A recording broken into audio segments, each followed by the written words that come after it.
أعوذ بالله من الشيطان الرجيم. بسم الله الرحمن الرحيم. يا بني إسرائيل اذكروا نعمتي التي أنعمت عليكم وأني فضلتكم على العالمين. واتقوا يوما لا تجزي نفس عن نفس شيئا ولا يقبل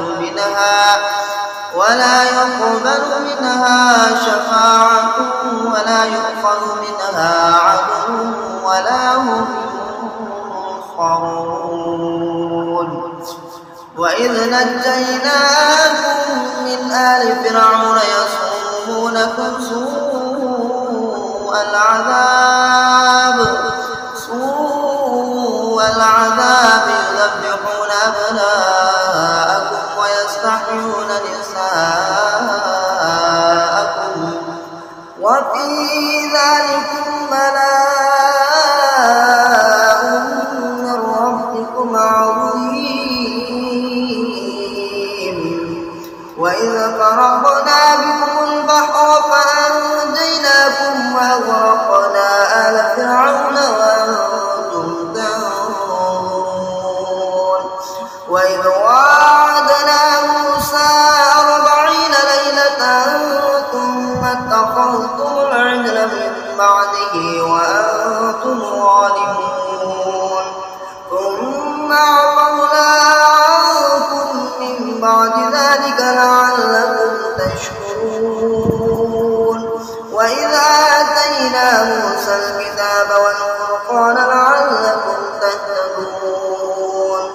وإذ قال موسى لقومه يا قوم إنكم ظلمتم أنفسكم باتخاذكم العجل فتوبوا إلى بارئكم فاقتلوا أنفسكم ذلكم خير لكم عند بارئكم فتاب عليكم إنه هو التواب الرحيم.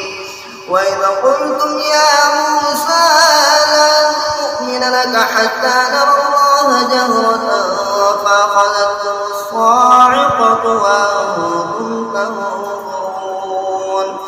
ثم بعثناكم من بعد موتكم لعلكم تشكرون.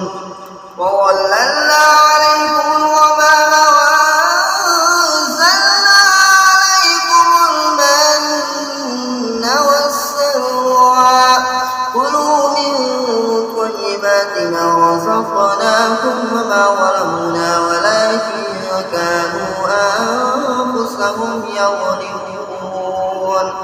وإذ قلنا ادخلوا هذه القرية فكلوا منها حيث شئتم رغدا وادخلوا الباب سجدا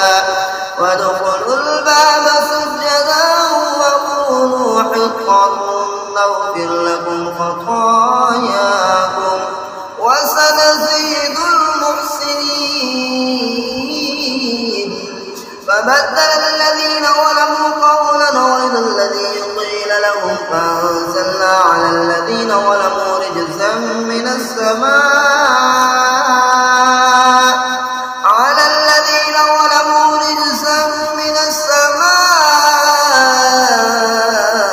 بما كانوا يفسقون.